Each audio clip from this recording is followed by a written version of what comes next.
Welcome to Community Matters on ThinkTech Hawaii. I'm your host, Jay Fidell. Today we'll talk about the opera. Lots going on at Hawaii Opera Theater. Backstage with General Director Andrew Morgan. Our guest for the show is, of course, Andrew Morgan of Hawaii Opera Theater. Ironically, it's me. What a surprise. Yeah, right. Welcome to the show, Andrew. Nice to Thanks, have Jay. you here. It's always a pleasure being with you. So we need to support the arts in our community, and that includes staying current and participating on what is happening at the Hawaii Opera Theater. So Andrew can help us get current on those things, get current on the events, the programs, and the future of Hawaii Opera Theater. So I guess my first question is, last time we spoke about Stuck Elevator, that was fabulous production. We talked about federal funding, and I wonder whether the federal funding for that program came through, whether it didn't, what it looks like in the future, given the Trump administration's view of the arts. Thanks, Jay. I appreciate that question. So the good news is we got our federal funding for Stuck Elevator. That came through by the skin of its teeth, I'm sure. I know a lot of other arts companies, opera companies, all arts have seen contracts get rescinded by the National Endowment for the Arts thanks to this administration, but we fortunately were not among that. However, we had applied last July for another round of funding for an opera we're doing this coming season, our Hawaiian Opera Commission, which I'm sure we'll talk about a little later. And that is just dead in the water. I mean, unfortunately, they've put a stake in the NEA's heart and the NEH's heart and twisted it around. It is such a sad state of affairs because this country already spent fractions of pennies on the dollar on the arts, and to see this minimal support yanked away.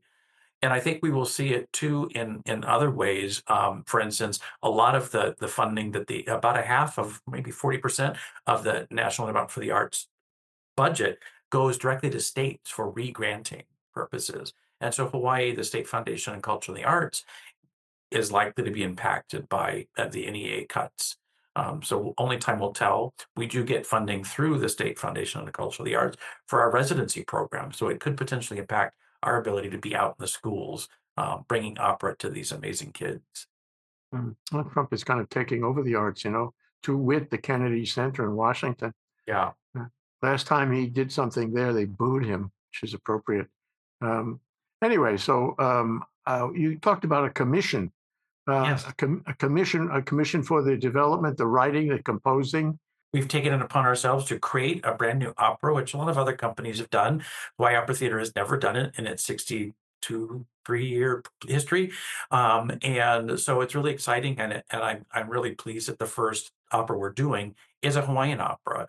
The title is Kamalehua, the Sheltering Tree. Kamalehua is the middle name of Timoteo Ha'alilio, who's a real historical character that was kind of lost to history, actually. He was a long childhood friend of Kamehameha III, Keoli, became a trusted advisor of his, and was sent on a mission with William Richards, speaking of missionaries, sent on a mission to secure recognition of Hawaii as a sovereign nation. And they were successful, but Timoteo unfortunately passed away on the ship back. And so that's the opera is going to tell that story of this mission, their efforts to secure recognition from the United States, from London, from Paris, Belgium. And again, they were successful, although not a lot of written stuff, but and of course it all came crashing down later, but that's not the opera. That's not this opera. Well, and who's going to star in that? I think I know the answer.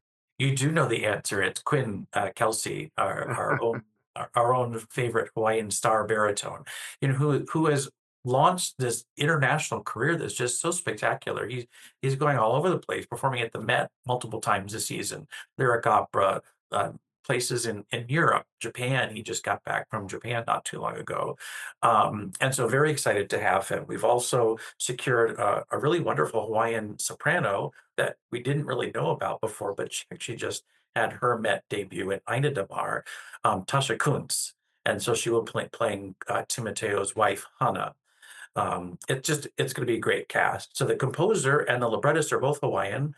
Herb Mahalona is the composer. He lives on the Big Island. He teaches at Kamehameha Schools, Big Island.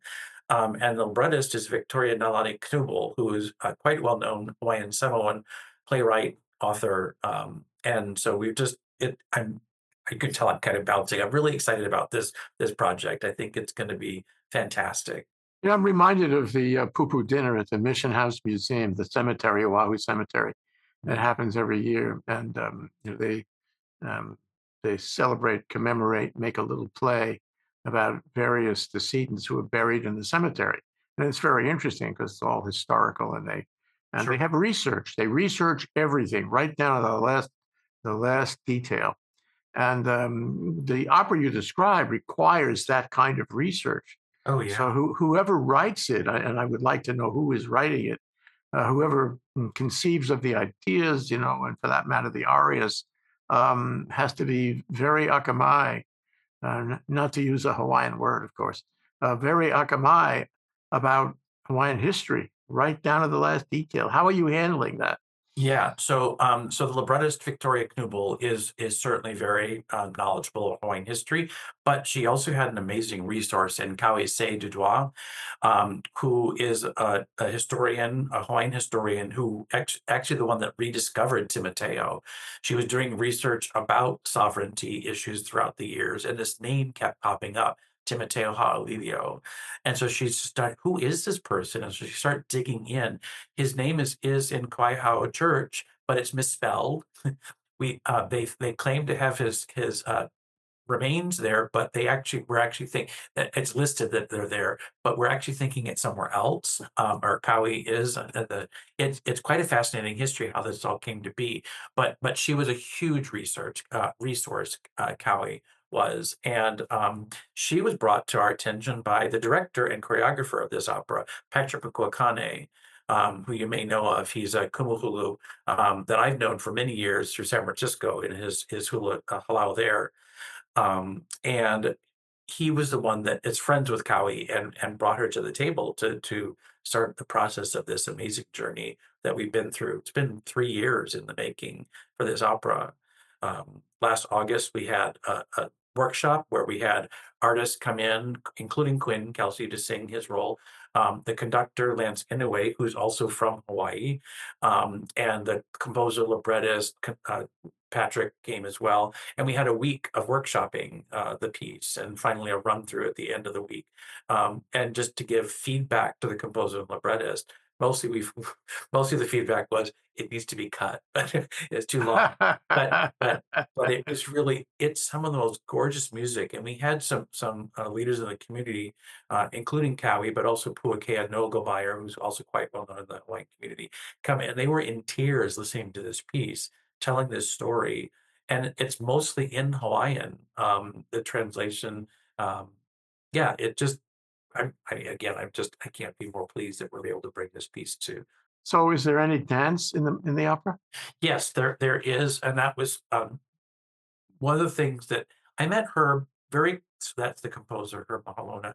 I met him very soon after I got here in 2019, maybe that fall, and started talking about because I wanted to commission do something that was Hawaiian of this place. And he'd written several operas, has written even more since I met him, for his school, Kamehameha School, so high school age, but they're 100% Hawaiian, telling histories, ancient histories of Hawaiian people, and he's taken them to the Edinburgh Fringe Festival a couple times. I mean, just really powerful pieces. And as we're talking, and he's like, "What would you like in a Hawaiian opera?" And I said, "Well, I'd like hula, and I'd like chant, and I'd like traditional tropes of opera." And he's like, and he just smiled at me. He's like, "Well, that's what I do," and that's when he started introducing me to his music, and it's just really very tuneful, soulful. It just he's a beautiful composer, and I'm surprised. I'm sad that he's not known worldwide, but hopefully this will help. Thinking about Stuck Elevator, I'm stuck on Stuck Elevator. It was designed and written in Nashville, but it had an international, aura about it. And lo and behold, it gets produced here. You Yeah, guys produced it, and that was a terrific move. And so you have an opera produced in one place and then playing in another place, and it's a brand new opera about issues that are relevant to current events, Yeah. immigration, for example. So two questions come out of that here. It seems to me that this opera has legs beyond Hawaii. People are going to be interested. They're not always interested in Hawaiian issues. I remember, for example, the Broadway play Allegiance, which was designed and developed here and in San Diego, and then ultimately played on Broadway for 6 months until it closed. So you don't know whether people overseas, rather on the mainland, are going to like it as much as we like it. Sure. But what do you think about the prospects of that? What do you think about people elsewhere, performing this opera? Well, I'm hopeful that other opera companies will pick this up because it's not just a piece about Hawaii. It's a piece. It's very human story, and really the themes are bravery, sacrifice, love, bonding, brotherhood, brothership, you know, what's the word I'm looking for? Brotherhood, and allegiance to king and country and God. I mean, Timoteo was quite religious and was baptized in the Christian faith on the ship before he passed away by William Richards. And so there's a lot of themes there that pull this out, but it's also, it's a bigger than life story, which is what opera tells so well. I can hardly wait. When is it going to play, Andrew? So it debuts in May of 2026, May 1, 3, and 5. We're going to do 3 performances at the Blaisdell Concert Hall. Oh, I think it's going to be very, very popular. By the way, does it include anything about the overthrow? Because that's it's political, although it's kind of getting old. But the fact is, a lot of people think about it all day long. Is Yeah. there anything in there about the tension between the monarchy and those who overthrew the monarchy? Yes, because actually a different overthrow occurred while Timoteo and William Richards were on their mission. The British Admiral Paulette uh, over overthrew Kauikeoli at arms, forced him to abdicate while this mission was happening. The U.S. warships came in and restored the monarchy that time. But yes, that is included. The Paulette affair is known as. Oh, it'll be very educational, I'm sure, Yeah. and I'm delighted, and I'll be there for sure. The other thing I wanted to ask you about is how did Carmen go? Carmen's one of my favorites. Carmen is the C in ABC, the It ABC is. operas. Yes, it is. Married to Bohème and Carmen. Well, we did Bohème a year and a half ago, so yeah, we're getting there. I'm not bringing Aida back anytime soon, though. I love that opera, but anyway, Carmen was fantastic. And we did 2 performances, Friday and Sunday. The Friday was pretty darn full, like 80%, and Sunday was sold out, which we haven't done as a company in probably 15 years, which shows that there is an appetite for opera. But it also tells me that Blaisdell Concert Hall is really where people want to go to see opera. So having that venue closed for a year plus was difficult on us. But the cast was great. Alice Chung, who we absolutely adore here, she was our Carmen. She debuted here in 2022 in our Butterfly at Suzuki, and then she was back in American Dream, our story about Japanese incarceration camp as Mama, and now with Carmen. And that's 3 role debuts for her with this company, which just tells you how much we love her and appreciate her artistry. Just an amazing tenor. Wang Mi Choi was the Don Jose. He, Jamie Offenbach, our artistic director, and I saw him in Minnesota performing Don Jose, and we thought, oh my God, this is an amazing voice. And really, my one of my goals with this company is to spotlight the amazing Asian artists and Pacific Islander artists that are out there, um, just doing great work, bringing them here. He was even better for us. I was just so bowled over by this amazing young tenor. The whole cast was great. It was directed by Richard Gammon, who also did American Dream for us, and conducted by Ben McKenna, who's done several works for us, including Madame a Butterfly and Elixir of Love, the Hawaiian set Elixir of Love that we did a couple years back. Um, we did it in a semi-staged version, so the orchestra was on the stage and the artists were in front, with set pieces and all of that, and fully staged, fully costumed. And I have to tell you, I was shocked. I was kind of going into this going, "Oh, people are gonna hate this, they're gonna yell at me, because there's no big sets and all." And we got a couple of not complaint even, just comments, but I can't tell you how many people came up to me after the show saying to me, "I like this better." That that the artists were so much closer to the audience. There wasn't the trappings, of a big set, and it pared it down to what is really an amazing drama told with amazing music and sung by amazing singers.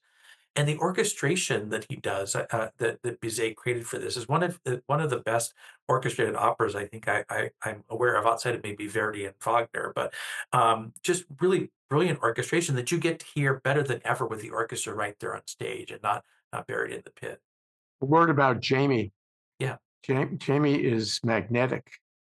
he is. He's got a charisma. When he's on stage, he's amazing. You can't take your eyes off him. And Yeah, his voice is so strong and his moves are so, attracting. yeah, I must say that every time you can get him to actually get on stage, yeah. Andrew, you should do that because Unfortunately, he's retired from that part of his career, but I am thrilled to be able to engage him in the way that he is, which is just he is such a good ear for singers, and so he's out there scouting. And the good thing is he and I have a similar like and dislike of singers, and so the singers. I know that when he casts an opera like he did with Carmen, that I'm going to love everybody in it, and I certainly did with Carmen. yeah, well, it's all in the recruiting, isn't it? You It build an is. organization, especially a group of opera singers and all the people around the opera that have to be involved. It's all a matter of recruiting the best talent you can get your hands on. Well, and then building relationships with them too. Things like bringing Alice back several times. It's because we believe in her as an artist and want to see her grow. So we're giving her those opportunities to learn new rep, to try out new things with us. In fact, we're commissioning another opera, which I could tell you about. That's in the following year, and she's one of the stars in that as well. And so world debut, world premiere for her. It's called T. It's based on a play by the same name by Valina Hasu Houston, who's also serving as the librettist. 1984 play. It's played all over the world, including here in Hawaii many years ago. And it's about five Japanese war brides, 1968 Kansas. One of the women, and they get together as a community, and they have tea. They are social with each other. And one of the women has committed suicide after killing her abusive husband. And so in the play, the four women have come to her house to clean and talk and commiserate, be together as a community. And she has a presence as a ghost in the play and will be in the opera. And so there's just a remarkable story, and the way the librettist, the playwright, creates these five distinct characters. They all married for different reasons. They all adapted or did not adapt to American culture. Just the nuances between the five very distinctly etched characters.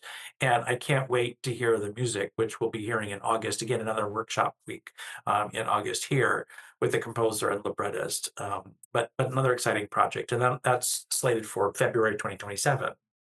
But again, with Alice, we're also bringing back from Butterfly our Butterfly Chocha-san, Karen Chaliho will be in as well, and several others that we've been working with these last few years. So So, what's the status of this season? Is it over?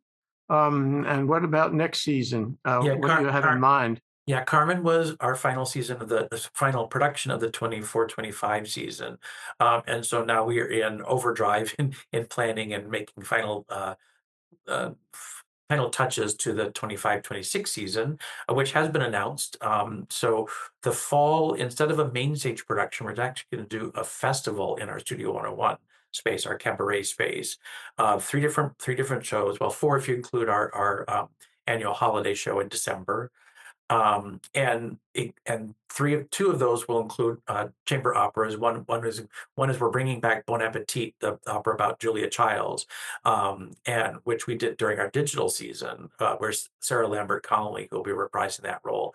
But this is the brainchild of Jamie Offenbach, is everything is Studio 101 is, calling it A Night of a Thousand Julias. So we'll have a bunch of people, I think, dressed up as Julia Child, but only Jamie will know for sure what's going to happen there.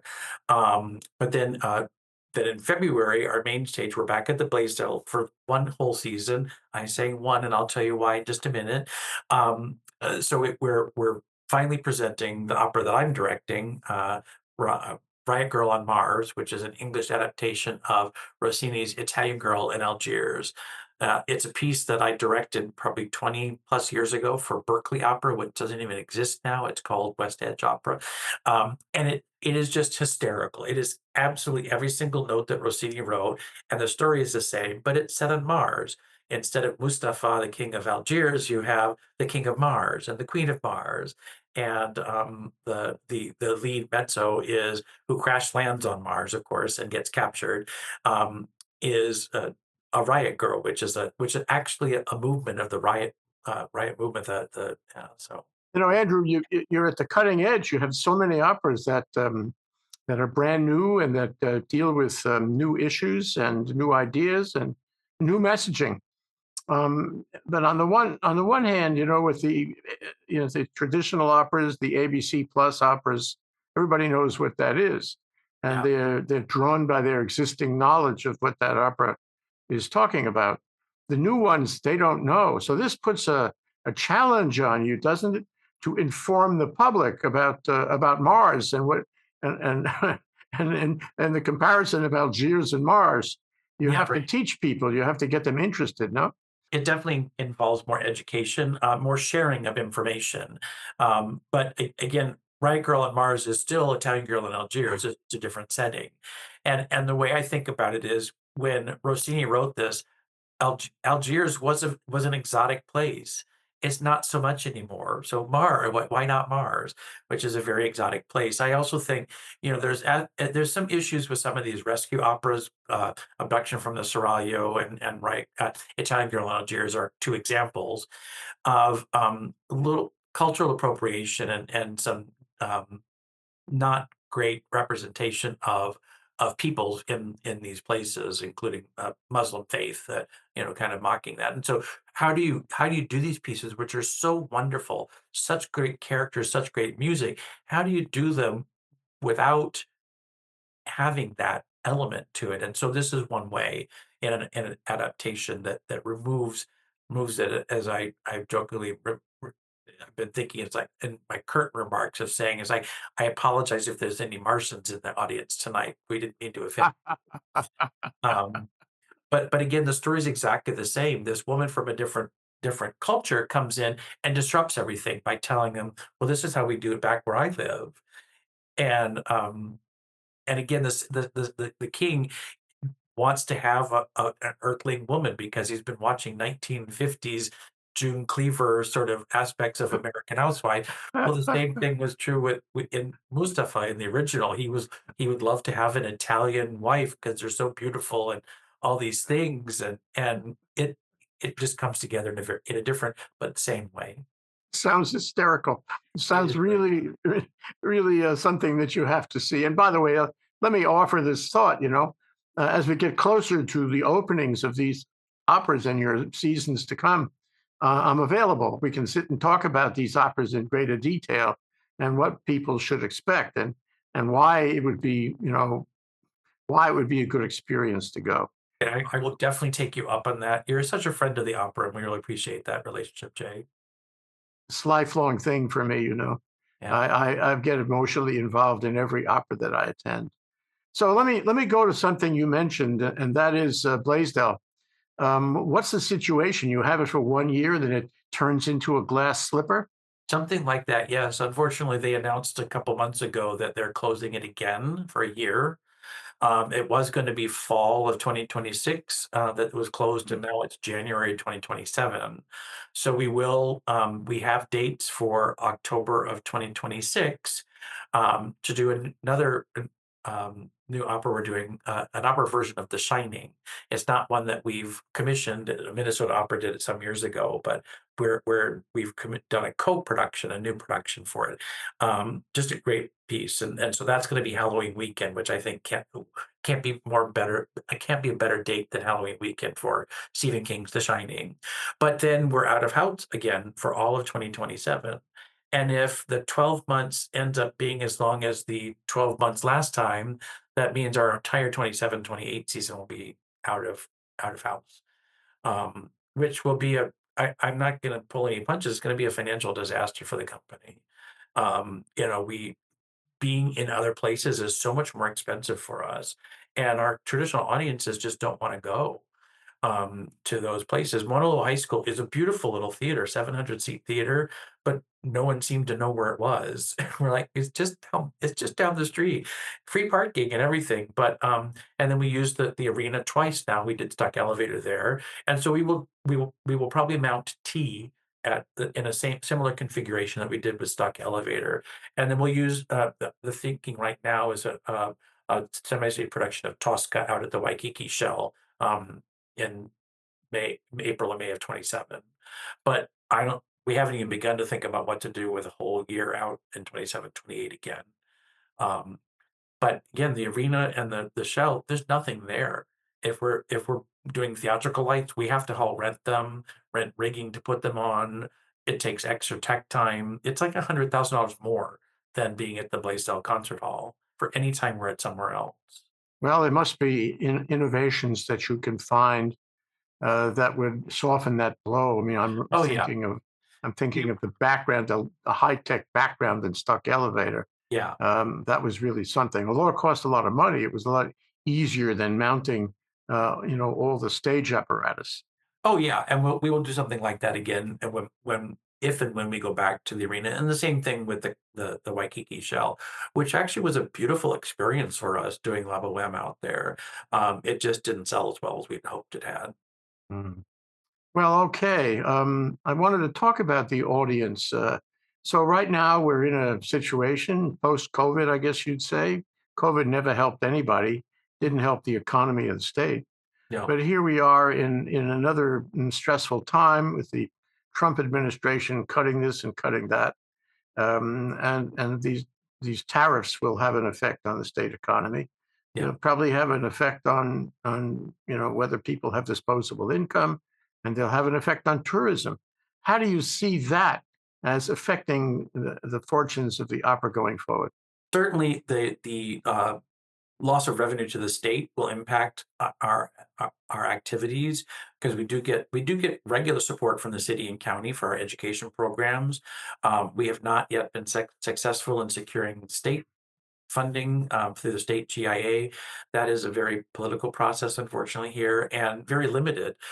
This year, this current round of GIA from the state, only 5 arts organizations were included in what they awarded. Um, and that's disappointing that the state won't support the arts in a more robust way. Um, Certainly the tourism, we don't get a lot of audience from tourism, although I am hoping that will not be that we will have a lot of tourists coming to see Kamalahua, the Sheltering Tree, our Hawaiian opera. But it's going to impact everything. There's a trickle down, right, of loss of income, loss of revenue for the states. Um, Supplies for building sets, creating productions will be more expensive with tariffs. Shipping will be more expensive if we're renting sets from other places and bringing them here. There's a lot of things that will impact. And bad economy it means people don't have the disposable income to buy tickets, to make donations, Mm. to support the arts, or anything else really. It'll impact restaurants too. It's I'm worried about a recession. I'll be honest. So we were. We should all be worried about a recession because it's not just the arts; it's everything. It's Oh yeah, quality of life in every direction.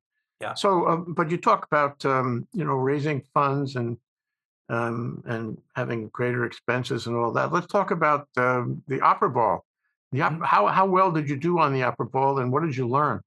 We did great. The Opera Ball table sales were a little sluggish this year, but donations were huge, and we did a fund to need that brought in more than we've ever done, like $100,000 in 20 minutes, which was just amazing to see that happen. And so we netted a quite good amount, over $300,000 net, in support of our program. It's our largest fundraising source of any individual source. Um, and so that is something we will continue doing. Um, and but overall fundraising went well this year. We did really quite well the last year that we just finished the season. We did quite well with foundations, and individual support. Corporations still lagging here, although we've had some success. And that's never been the 11 years I was at San Francisco Opera, another arts organization I've been with. Corporate support for the arts has never been robust. um, they like sports where they get to see 30,000 people in 2 hours, uh, but I'm hopeful that our donors will stick with us. They have so far through COVID. Even we've been quite successful with maintaining that revenue source. But ticket sales, we're in a rebuilding mode right now for ticket sales. You know the story of Edward R. Murrow and the CBS back when, and the play with George Clooney, Mhm. which is on Broadway now and really doing very well, Yeah, was live last Saturday, live to the world on CNN. That was quite remarkable. I mean, even when somebody flubbed the line, you had the distinct impression that it was really live. This was not yeah, recorded. It was not edited live. yeah. I wonder if the opera could ever do that. You know, the infrastructure for that is expensive. Getting negotiating with the union, particularly because we engage the orchestra through the Hawaii Symphony Orchestra, and we do not have our own media agreement, so that we'd have to. It's a very expensive proposition, I would think, for us. Probably cost prohibitive. But again, we all have to be innovating in ways to how to reach new audiences. um, nothing can be just a no, or we've done that, we did work last time, well, let's try it again in different ways. A great state deserves great art, and great art deserves a great state. And there's a and by the way, that applies to the country too. Yeah, Although some people don't recognize it. We know. yeah. Anyway, I wanted to do a little speed dating with you, Andrew. Are you Okay, ready? sure. Okay. Here are my topics, and you can handle them any way you want.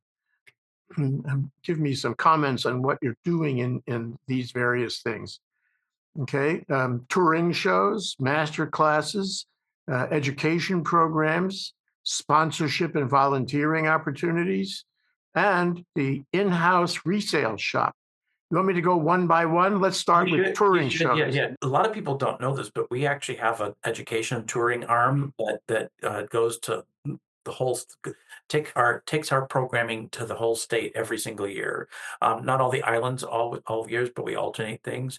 We reach over 15,000 keiki through that, and it's a specifically adapted opera. This last year it was I want to say it was the Magic Flute, but I think that was the year before. Let's just go. So it was the Magic Flute. Yes, it was the Magic Flute. And it 40 minutes in English with audience participation and over 80 shows across Oahu, Maui, and the Big Island.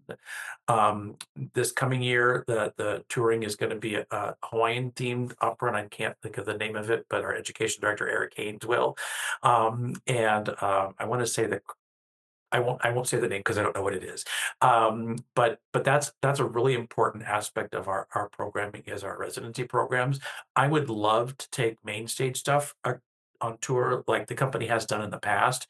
We had planned on doing that with An American Dream to take it to the Big Island. I had a sponsor lined up and everything, but then Kahilu Theater pretty much shut down at that point, having some financial stress. So we canceled that, but I am looking for other opportunities. To be honest with you, I'd love to bring back Stuck Elevator, and that would be a wonderful one to tour to neighboring islands because it's small.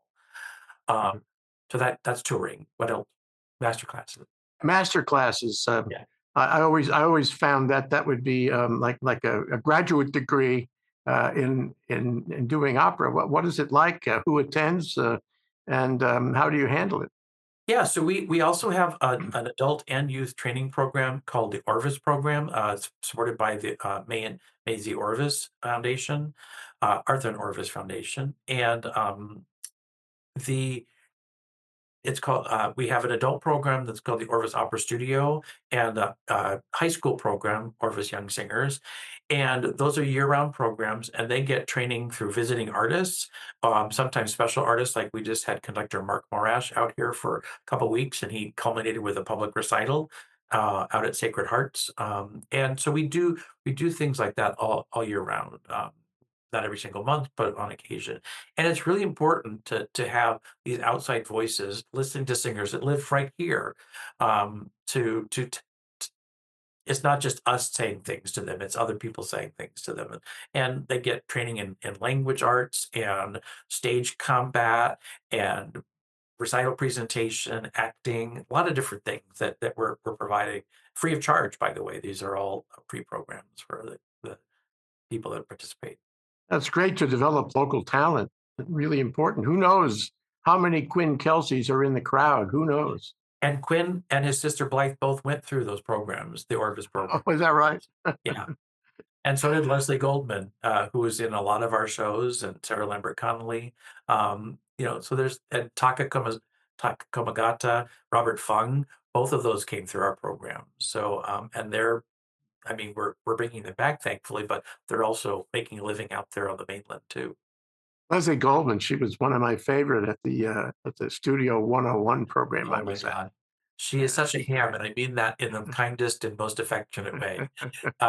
She knows how to wrap an audience around her little finger, and just a great voice and a great comedian, a great actress, great stage presence.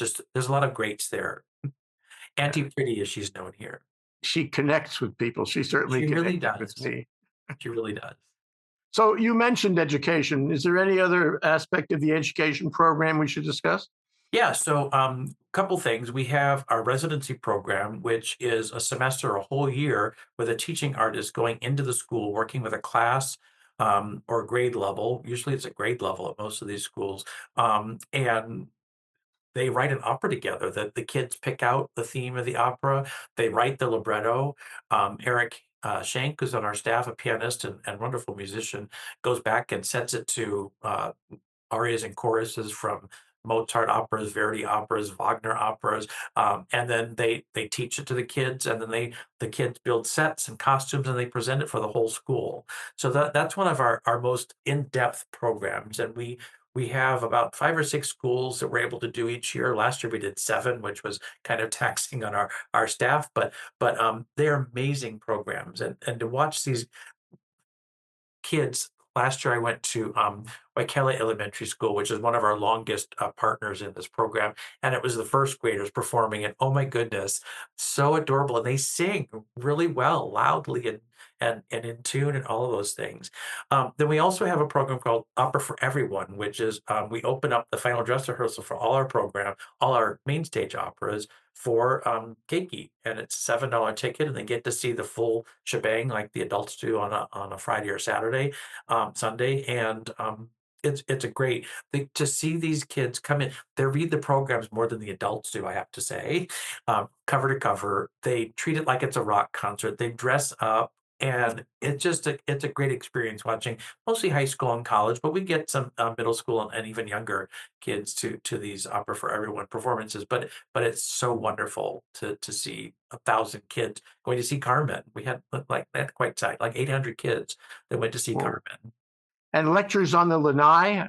Yeah, those It's take sort of place. dependent on the venue, isn't it?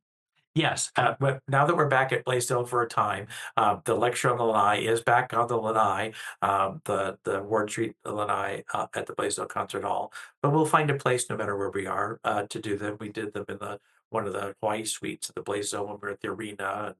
Um, Yeah. So, and those are really informative. They're like 20, 30-minute lectures given by an expert. We've had Lynn Johnson did it for many years. Ruth Bingham has done them.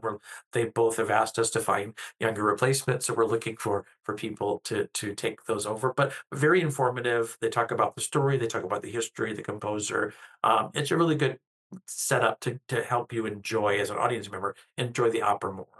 Absolutely. I speak of personal experience. Yeah. So the next item on my list of speed dating is sponsorship and volunteer opportunities. Can you Yeah. talk about that?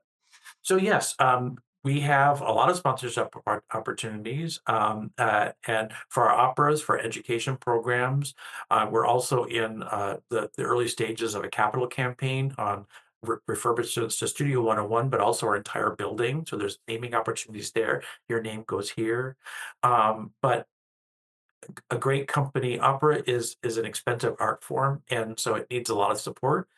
And so we make sure our donors are loved and respected and acknowledged. So there's a lot of ways to get involved with us, from small gifts to very large gifts, and we'll make sure you get um, have a good time with that investment in this company, in this art form.